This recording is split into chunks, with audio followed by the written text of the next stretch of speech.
Alrighty guys, what's going on? CharTang the Bearded Gamer here, and welcome back to the final part of my Resident Evil 7 Let's Play. There's going to be no VR here. We're just going to talk about all of the unlockables, the additional content, and all that kind of stuff, and then I'm going to give you my opinions and thoughts on this game. So, yeah, we're going to jump straight in and look at the extra content. So, looking at the banned footage starting off. Okay, so yeah, we have some options. We have Nightmare, Bedroom, 21, and Daughters. So basically, each game mode's a different kind of mini-game or a sort of prequel of events. So in Nightmare, it's kind of like a Five Nights at Freddy's kind of scenario. You're given 5 hours, and in that 5 hours you've got to try and survive, basically, and that's it. And you can build, you get scrap metal, and you can build weapons or upgrades or get health, all of that kind of stuff, set traps, loads of stuff you can do. And yeah, so every hour that passes, it's not a real hour. You basically kill all the enemies, and then there's a boss round, and then the game ends. So I got to around third hour, I think. In the first round, it's just a wave, like a load of molded come at you at once. In the second wave, it was Jack, and in the third wave, it was loads of molded again. So the fourth might be Margaret or someone else. I don't know. Oh, there's a fat molded as well on the third one. But yeah, so that is Nightmare. It's basically your Five Nights at Freddy's Fair. You get every hour, the timer stops. You can have a quick breather between rounds and then straight back into it. Moving on to Bedroom. You're trapped in a bed with Margaret. You're not in bed with Margaret, but she's trapped you in a bed, and she like basically keeps checking on you and stuff. And your job is to try and figure out how to get out by solving a few puzzles. It's not too difficult. I mean, I'm not gonna lie, I did cheat and use YouTube, but even doing that, it didn't help because I did things in the wrong order, and you kind of need to do it in the right order. So I used YouTube to find out the code to the door. Once you're through the door, there's nothing you can do in there really without doing the other stuff first. So yeah, there's that. So you got to figure it out by yourself, and don't leave anything. So for example, if you open like a drawer, close the drawer again because she will notice it, and then when she comes back, and you'll be in trouble. So that's my advice there. But yeah, you're gonna have to play yourself, and then you can figure out how to do it. Moving on to 21. 21's a fun little card game. Basically 21. Basically, all your cards got to add up to 21. You're up against another guy, and once you've basically your hand's trapped inside a trap, and once you've lost all your fingers, that means you lose. If the other guy loses all these fingers, he loses. Now it is round. There are rounds, which doesn't seem obvious at first, but if you lose all your fingers, you die. But if the enemy loses all of his fingers, it goes on to the next round, and then this time it's electrocution, and then you win that. He goes on to the next round, which is a circular saw to the face, potentially. And then the last round is against Lucas.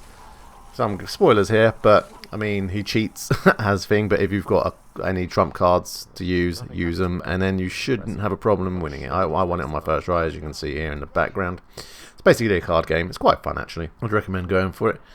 And then the other minigame in this section, in the lost footage, is Daughters, which is a prequel to the events of the main game. You basically play as Zoe, and you got to figure out Jack's just saved Evelyn from the boat, and you kind of got to go from there basically, and you find out what happens and why everyone's gone crazy. And it's basically a massive stealth sort of mission. You've got to do something. You've got to sneak past Margaret and Jack. Find items, all this kind of stuff. So that's that, and that gives you the sort of idea of what happened beforehand. It's quite good, actually. I'd recommend that as well. Other modes, so we've got Not a Hero. You've already seen. I played a full playthrough of that. End of Zoe. I did a full playthrough of that. It's quite fun. I'd recommend checking that out. Jack's 55th birthday is basically a mini game where you got to go off, and he'll sit in one room, and you got to go and explore and grab loads of items, like food and drink, basically, and bring it to him, and he'll scoff it down, and you've got a score to beat. If you do it within a certain time limit, then you'll get a grade from S to B, and there might be even, I'm not sure, if you do less than B, then you fail basically. But you unlock items to use in it again as you go on, kind of thing. It's quite fun. It's a bit weird because there's molded to fight with party hats on, so it's quite entertaining actually. And it just seems like a nice little break from the main game, but a bit of humour on it, I suppose. Then there's Even Must Die mode, which, yeah, you die on one hit basically. And your mission is to kill Margaret, or find Margaret.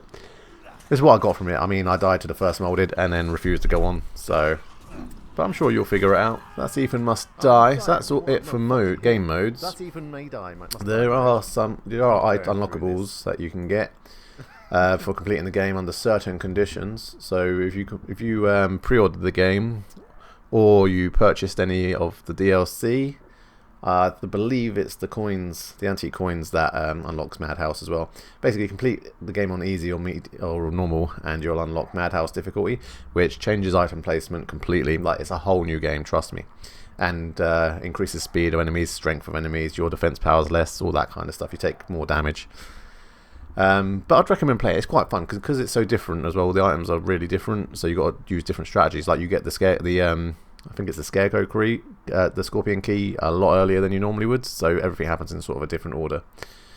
Then you've got the Albert 01R, which you get for completing the game. It's basically the handgun you use at the very end of the game against Evan. It's not actually that strong in the game. I mean, it's quite powerful, but it only has a 3-round magazine, which really does make things a bit more difficult. Because most of them molded. If you don't get headshots, then they're surviving free shots from this gun. And on Madhouse, it doesn't help really at all, I don't think. X-ray glasses, you have to complete the game in under 4 hours. I don't think it matters what difficulty you play on. I'm pretty sure you can play on any difficulty. You just got to complete the game in under 4 hours. So whack it on easy, rush through the game, under 4 hours, you've done it. Circular saw, that's the same again. You got to complete the game on in under 4 hours. Probably best to do it on easy again. Secrets of defense you unlock for completing the game on normal, and basically you block more damage if you use a block, but if you take hits normally, then you still take normal damage. Then you got that's the secrets of defense. You get the essence of defense as well, which if you use them both at the same time, it's exactly the same as the secrets of defense, but if you use them both at the same time, you basically block pretty much all the damage you would have taken otherwise. In Madhouse, it reduces it to like 10%. In regular, it's less than 1%, I believe. Infinite ammo, you need to complete the game on Madhouse, but that's all you have to do, just complete the game on Madhouse. And the walking shoes allow you to walk faster, but you run at the same speed. So it might be good for sort of like speed running and stuff, but you still run at the same speed, and it just makes your walking speed a bit faster. And again, you've got to complete the game in under 4 hours to unlock that, so probably best to do it on easy. It's quite good, actually. The walking shoes are quite good for Madhouse difficulty because it allows you to outrun enemies a bit better, because you can't always run around corners and stuff, like, you know what I mean, like hard turns. And that is pretty much it for everything you can unlock to use in the game. So yeah, so basically now it comes down to my opinions and my thoughts on this game.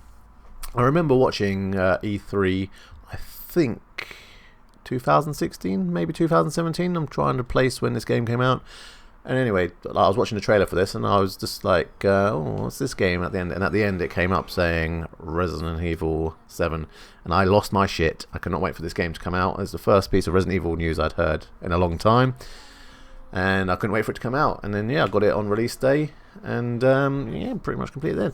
However, there is a much different game. Like, it's nothing like any other Resident Evil that's been out before. It is more akin to the original sort of 1, 2, and 3 in Code Veronica than 4, 5, and 6, but only because you're kind of back in the sort of monster kind of territory rather than people possessed, if you know what I mean. I mean, it's kind of got both, to be fair.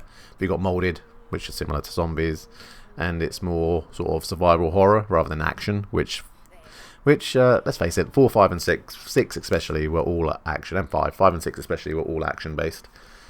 And weren't very like horror-y at all. This game brings the suspense back, and it makes things. It took me I think the first playthrough, it took me a good 15 hours to get through it. Now I can, because I know where everything is now, I know I can storm through it in about 3.5 hours easy. On the regular difficulties, not on Madhouse. Madhouse is still a bit mad. But yeah, it is a really good game. Like, I'd recommend it. It's definitely a step in the right direction for Resident Evil. And with the this is coming out, I'm doing this after the Resident Evil 2 remake was released, and even that has maintained sort of like, it's third person, but it's sort of maintained the sort of core like this, like Resident Evil 7, it's kind of like a similar kind of thing.